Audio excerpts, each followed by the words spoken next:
लोहरी से लेकर 1 महीने तक तीर्थराज प्रयाग में 1 महीने का मेला लगता है। अगले वर्ष भी है, उसकी तैयारी प्रारंभ हो चुकी है। पूरे देश के ऋषि मुनि महात्मा जाकर वहां 1 महीना वास करते हैं, सत्संग करते हैं, त्रिवेणी जी में स्नान करते हैं, अपने जीवन को धन्य करते हैं। 1 वर्ष ऋषि मुनि वहां रहने के बाद जब भरद्वाज जी से विदा लेकर के वापस अपने अपने आश्रम जाने लगे, तो मुनियों में एक मुनि है जिनका नाम है श्री याज्ञवल्क्य। क्या नाम है? याज्ञवल्क्य। जब याज्ञवल्क्य मुनि ने भरद्वाज जी से कहा कि भरद्वाज जी हम भी अपने आश्रम जाएं, तो भरद्वाज जी ने उनके पांव को पकड़कर रोक लिया। यहां दर्शन करिए, गोस्वामी जी ने श्री रामचरितमानस में पंजाबी भी लिखा है, पंजाबी भाषा भी लिखा है, दर्शन कराता हूं। चौपाई क्या है? जाग बलिक मुनि परम विवेकी, भरद्वाज राखे पद टेकी। भरद्वाज जी ने पद टेक करके उनको रोक लिया। ये टेकना पंजाबी शब्द है। इत्थे मत्था टेको कहते हैं ना, उत्थे मत्था टेको बोलते हैं ना, ये मत्था टेकना क्या है? पंजाबी शब्द। गोस्वामी जी कहते हैं भरद्वाज जी ने मत्था टेक करके याज्ञवल्क्य ऋषि को रोक लिया, कहा आप न जाइए। ले जाकर बिठाया, अपने आश्रम में पूजन किया, और पूजन करने के बाद भरद्वाज जी हाथ जोड़कर बोले, मुनिवर मेरे मन में एक संशय है। याज्ञवल्क्य ऋषि बोले, कहिए क्या संशय है? भरद्वाज जी बोले, ये राम जी कौन है? क्या प्रश्न किया? जोर से बोलिए, राम जी कौन है? आप में से किसी को ये, किसी के मन में ये प्रश्न है कि राम जी कौन है? आप में से कौन है जो राम जी को नहीं जानता? कोई हाथ नहीं उठा रहा। इसका अर्थ आप सब जानते हैं राम जी कौन है। भरद्वाज जी का प्रश्न है कि हे प्रभु, हे याज्ञवल्क्य ऋषि जी, ये राम जी कौन है? एक राम जी को मैं भी जानता हूं जो अयोध्या के राजा दशरथ के पुत्र राम थे। उनकी पत्नी का हरण हुआ था, युद्ध में जाकर उन्होंने रावण का अंत कर दिया। उन राम जी को मैं जानता हूं। याज्ञवल्क्य ऋषि बोले, जब जान रहे हैं तो पूछ क्यों रहे हैं? भरद्वाज जी बोले, मेरा प्रश्न अभी पूरा नहीं हुआ है। मेरा प्रश्न है, जिस राम को मैं जानता हूं, क्या भगवान शंकर भी उन्हीं राम जी का नाम दिन रात जपते रहते हैं? राम राम राम राम। कि शंकर जी जिस राम जी को जपते हैं वो कोई और राम है, अब मैं जिन राम जी को जानता हूं ये कोई और राम है। ये दोनों एक ही राम जी हैं कि दोनों अलग अलग राम जी हैं? आप बताइए, दोनों राम जी एक ही हैं कि अलग अलग हैं? बोलिए। शंकर जी जिस राम जी का नाम जपते हैं वो राम जी कोई और है? एक ही है ना? जब आपको पता है तो क्या भरद्वाज जी को नहीं पता होगा? इतने बड़े महात्मा हैं। प्रश्न किया, प्रभु सोई राम की अपार को, जाहि जपता त्रिपुरा, सत्य धाम सर्वज्ञ तुम्हारा, कहूं विवेक विचार, कहूं विवेक विचार। सीधा प्रश्न किया, दोनों राम जी एक है कि अलग है? क्यों किया? देखिए, हम आपके सामने बैठे हैं, सफेद रंग का कुर्ता पहने हैं, धोती पहने हैं, यहाँ लाल रंग का पटका लगाए हैं, माथे पर लाल तिलक लगाए हैं, श्री नीचे चंदन लगाए हैं, चुटिया बढ़ाए हैं, तो हम भगत हो गए, ये भ्रम है। भगत का वेश नहीं होता, भगत का स्वभाव होता है, भक्त का भाव होता है। यदि भाव में, स्वभाव में भक्ति नहीं है तो इस वेश में तिलक लगाने से जीवन में कुछ होने वाला नहीं है। रावण चोर का वेश धारण करके मां का हरण करने नहीं गया था। किसका वेश धारण किया था? सन्यासी का। सन्यासी का वेश धारण करने मेरी मां को लेने गया था। भगत कौन माई बाप? जिसके जीवन के हर व्यवहार में बीच में यदि भगवान खड़े दिखाई पड़ रहे हैं, वो जीव भक्त है। वो तिलक लगावे चाहे ना लगावे, वो भक्त है।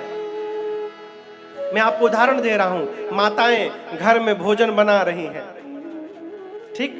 यदि भोजन बनाते समय उनके मन में ये भाव जग रहा है कि हम तो अपने ठाकुर जी के लिए भोग बना रहे हैं, उनका ये भोजन बनाना ही उनके जीवन का भजन बन जाता है। ये भक्ति है। भक्त कौन? जो कहीं भी वार्ता प्रारंभ करे ना तो उस बात में से भगवान की चर्चा निकल जाए, ये भक्त।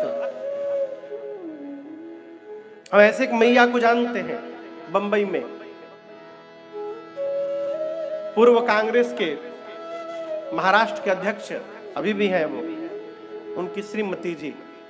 पूज्य महाराज ऋषि के साथ कई बार सौभाग्य मिला वहां आने जाने का। तो उस माई को मैं देखा। आप कोई भी चर्चा करिए माई से, स्कूल की करिए, व्यापार की करिए, खाने की करिए, गाड़ी की करिए, कपड़े की करिए, आप कोई भी चर्चा प्रारंभ करिए, 5 मिनट नहीं लगता था, माई उस बात को घुमाते घुमाते अपने ठाकुर जी तक लेके पहुंच जाती थी और भगवान की चर्चा निकल आती थी। ये भक्त का स्वभाव। और जो भगत नहीं है उसको भगवान की कथा में लाके बिठा दीजिए, ऐसा प्रश्न कर देगा कि भगवान की कथा बंद हो जाएगी, जगत की कथा शुरू हो जाएगी। ये आत्म अन्वेषण का विषय है।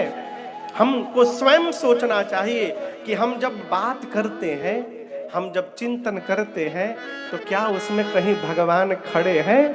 यदि हैं तो हमको प्रमाण लेने की आवश्यकता नहीं है किसी से। ऋषि मुस्कुरा उठे, जाग बलि कर बोला, ये वाक्य गलत बोला, यहाँ स्त्रीलिंग को पुल्लिंग बोल दिया।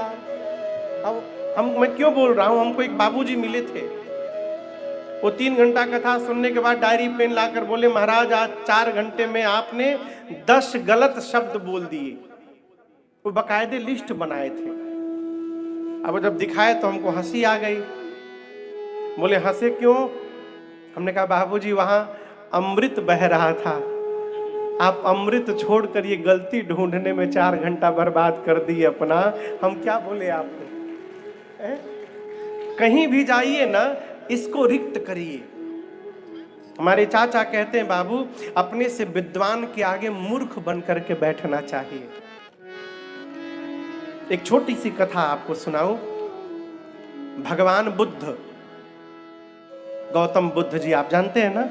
एक बार भगवान बुद्ध के पास एक सेठ जी गए, जाके बोले कि हमको ज्ञान दीजिए। क्या दीजिए? ज्ञान। भगवान बुद्ध बोले कल आइएगा 10 बजे। अगले दिन सेठ जी फिर पहुंचे, बोले हमको ज्ञान दीजिए। भगवान बुद्ध बोले कल आइएगा सुबह 10 बजे। ऐसे उनको 15-20 बार घुमाया। फिर गए सेठ जी, भगवान बुद्ध बोले कल आइएगा कल 10 बजे। सेठ जी बोले बहुत हो गया, देना है कि नहीं देना? साफ साफ मना कर दो, नहीं दूंगा, कल आइए कल आइए। भगवान बुद्ध बोले नाराज न होइए, कल 10 बजे, लेकिन आप न आइएगा, मैं आपके घर आऊंगा और आपको ज्ञान दूंगा। बोला पक्का ना? बोला 100%। हाँ। लेकिन भगवान बुद्ध बोले हम ज्ञान देने के पहले खीर खाना चाहते हैं, तो खीर बना के रखिएगा, पहले खीर खाऊंगा फिर आपको ज्ञान दूंगा। सेठ जी गए, खीर बनवाए। अगले दिन भगवान बुद्ध अपने परिकरों के साथ चले, तो जिस बर्तन में वो भोजन करते थे भगवान बुद्ध, रास्ते से उस बर्तन में कचरा भरने लगे, घास फूस मिट्टी पत्थर। से पूरा वो बर्तन भर लिए अपना कचड़े से। अब भर करके वो बर्तन लेके गए सेठ जी के पास। बोले खीर बनाए हो? बोले केसर डाल के बनवाया हूं आपके लिए, लाओ पहले खा लूंगा फिर ज्ञान दूंगा।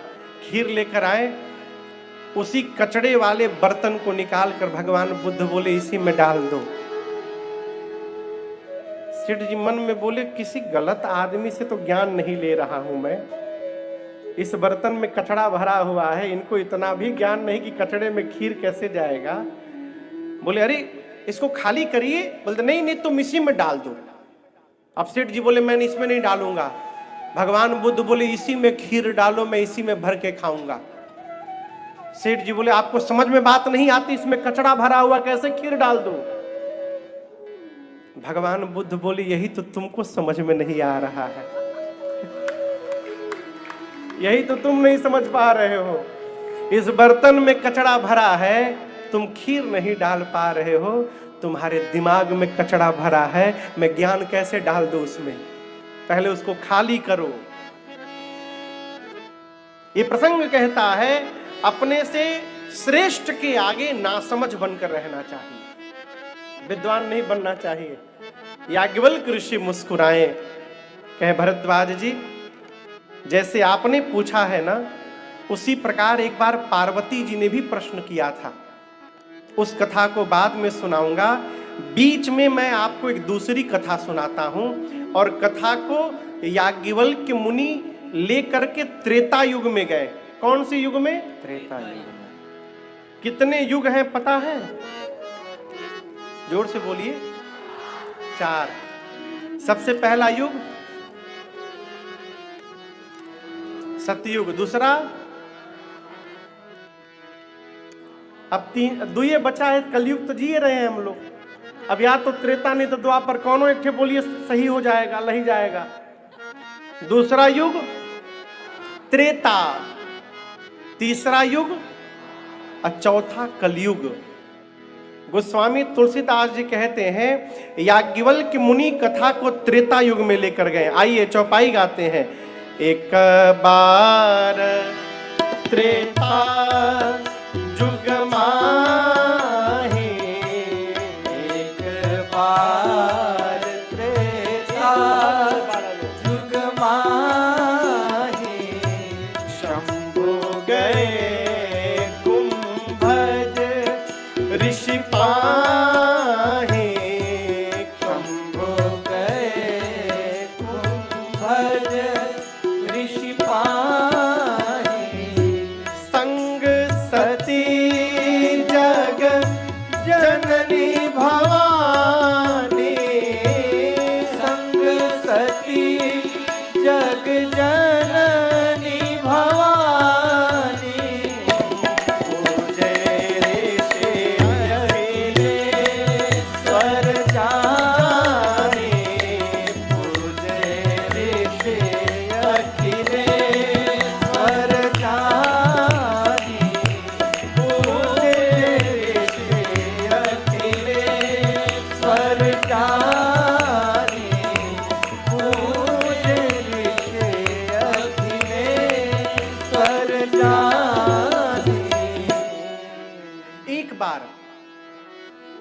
त्रेता युग में भगवान शंकर अपनी अर्धांगिनी, बाबा की अर्धांगिनी कौन है? जोर से बोलिए। कौन माता? पार्वती माता। लेकिन पार्वती मैया ही पिछले जन्म में सती मैया थी। क्या नाम था उनका? सती मैया। भगवान शंकर सती मैया को लेकर के कथा सुनने गए। ये प्रसंग कहता है जीवन में अवसर मिले तो सपरिवार परमार्थ में जाना चाहिए, अकेले नहीं जाना चाहिए। कैसे जाना चाहिए? परिवार के साथ। क्यों? पुरुष जो सत्कर्म करता है उसके जीवन के किए गए सत्कर्म का 50% बिना कहे बाएं भाग को चला जाता है, अर्धांगिनी को। उसको देना नहीं पड़ता, अपने आप चला जाएगा, ट्रांसफर हो जाएगा। क्यों? वो अर्धांगिनी है। लेकिन माता जी लोग जो सत्कर्म करती हैं उसका 1% भी पुरुष को जाने वाला नहीं है। क्यों? माताएं अर्धांगिनी होती हैं, पुरुष अर्धांगा नहीं होता। कोई भी माता जी लोग परिचय कराती है, पुरुष तो कहता है ये मेरी अर्धांगिनी है, कोई माता जी कहती है ये मेरा अर्धांगा है, कोई बोलती है नहीं। इसलिए कभी भी सत्कर्म में अवसर मिले तो सब परिवार जाइए। बाबा कैसे गए? सती मैया के साथ गए। संग सती जग जननी भवानी। अगस्त्य मुनि के यहाँ शंकर जी कथा सुनने गए। अगस्त्य मुनि देखे तो नाचने लगे द्वार पर। किसी के घर भगवान शंकर अचानक आ जाए तो जीव तो ऐसे ही पागल हो जाएगा। भगवान यदि बिना किसी सूचना के पहुंच जाए। अगस्त्य मुनि नाचने लगे, दिव्य आसन पर बिठाए और नीचे बैठ करके पूजन करने लगे शंकर जी और सती जी की।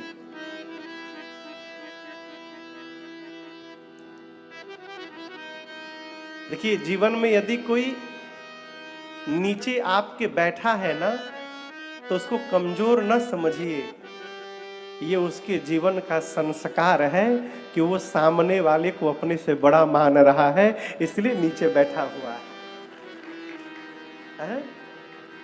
अगस्त्य मुनि आज कथावाचक हैं। मैं कथा सुना रहा हूं तो मैं कहां बैठा हूं? ऊपर।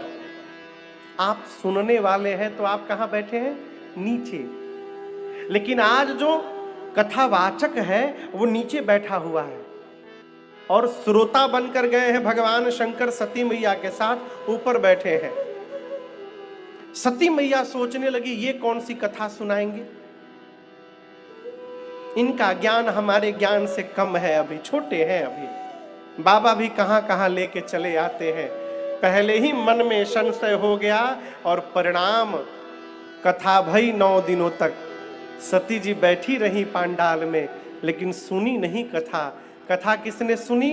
सुनी महेश परम सुख मानी। केवल भगवान शंकर ने कथा श्रवण की। कथा सुनने के बाद राम जी की भक्ति ही दक्षिणा के रूप में प्रदान करके अगस्त्य मुनि को और उनसे विदा लेकर शंकर जी सती जी के साथ वापस कैलाश जाने लगे। कौन सा युग था? कौन सा युग था वो? त्रेता। राम जी किस युग में अवतार लेते हैं? त्रेता युग में। जिस समय शंकर जी कथा सुनकर वापस जा रहे हैं उस समय राम जी अवतार ले चुके थे। पंचवटी में थे राम जी, नासिक के पास। उसी दिन रावण सीता मैया को लेके गया था लंका। राम जी लक्ष्मण जी सीता मैया को ढूंढते ढूंढते नीचे धरती पर रो रहे हैं, माँ को ढूंढ रहे हैं। आकाश से शंकर भगवान जा रहे हैं और जाते जाते मन में सोच रहे हैं के ही विधि दर्शन हो, गुप्त रूप अवतरे प्रभु, गए जान सब। शंकर जी सोचे कि प्रभु नीचे ही लीला में है, कैसे दर्शन होगा। कथा सुना हूं, अभी कान तृप्त कर लिया हूं, यदि दिखाई पड़ जाते तो मेरी आंखें भी तृप्त हो जाती। लेकिन राम जी तो गुप्त रूप में अवतार लिए हैं, कैसे दर्शन मिलेगा। शंकर जी सोच रहे थे। शंकर जी कहां है? बोलिए, नीचे कि ऊपर? जोर से बोलिए, ऊपर। राम जी कहां है? नीचे। शंकर भगवान सोचते कैसे दर्शन मिलेगा प्रभु का। राम जी समझ गए कि बाबा मेरा दर्शन करना चाहते हैं। मन में राम जी बोले, बाबा आप मेरे पास नहीं आ सकते हैं तो क्या हुआ, आप जहां हैं वहां नीचे तो मैं आ ही सकता हूं। लक्ष्मण जी को राम लेकर राम जी रोते रोते शंकर भगवान के नीचे पहुंच गए और बाबा ने देखा, ए जी शंभु समायते ही राम देखा, शंभु समायते ही राम देखा।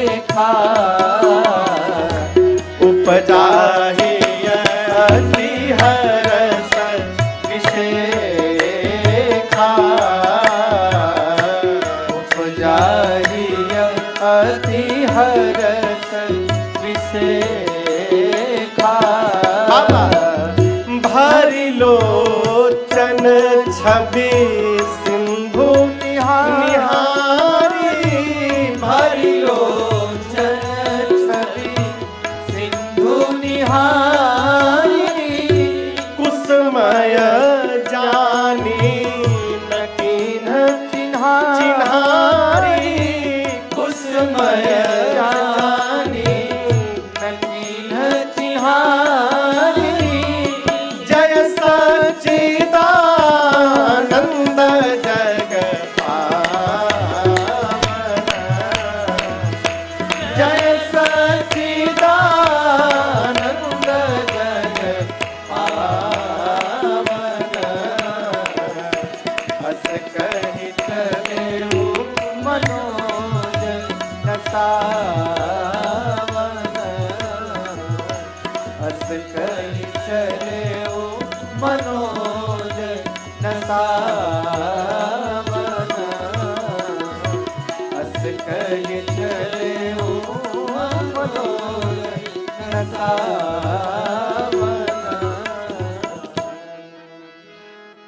अभी शंकर भगवान सोच ही रहे थे कि कैसे दर्शन मिलेगा, कैसे दर्शन मिलेगा।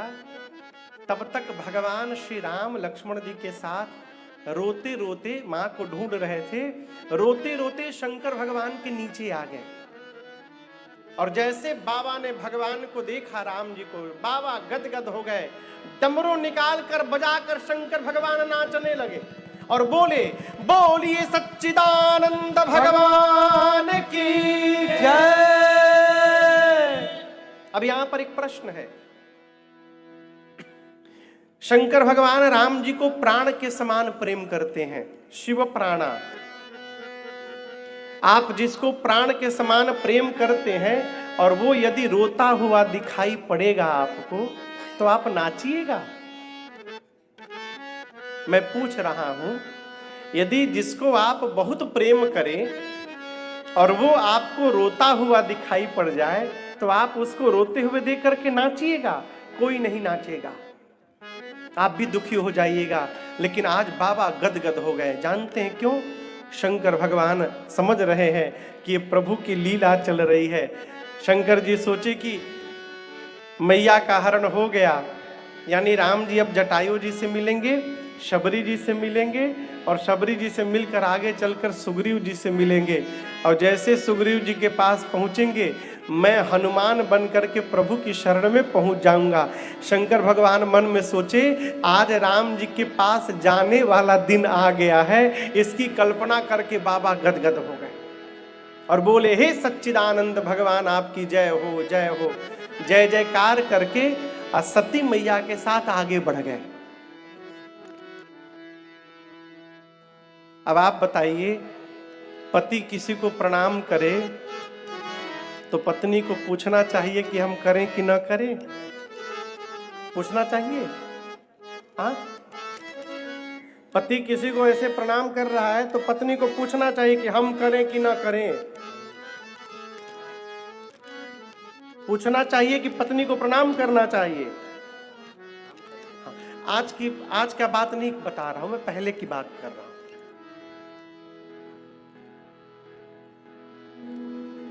भगवान शंकर ने राम जी को सच्चिदानंद कह के प्रणाम किया। इसी प्रणाम ने सती जी को भ्रम में डाल दिया। सती मैया बोली, ये भगवान नहीं हो सकते। भगवान भी कहीं पत्नी के लिए रोते हैं क्या? है ये भगवान होते तो इनको पता नहीं रहता मेरी पत्नी कहाँ है। मन में भ्रम हो गया। शंकर भगवान लगे समझाने, कितना भी बाबा बताते हैं लेकिन सती जी के समझ में बात नहीं आ रही है। तब शंकर जी ने कहा, जो तुम्हारे मन अति संदेह हो, तो कीन जाए परीक्षा ले हो। भगवान शंकर ने कहा, सती यदि आपके मन में इतना ही संशय है तो मैं कहता हूं जाकर उनकी परीक्षा ले लीजिए। सती मैया गई राम जी की परीक्षा लेने के लिए।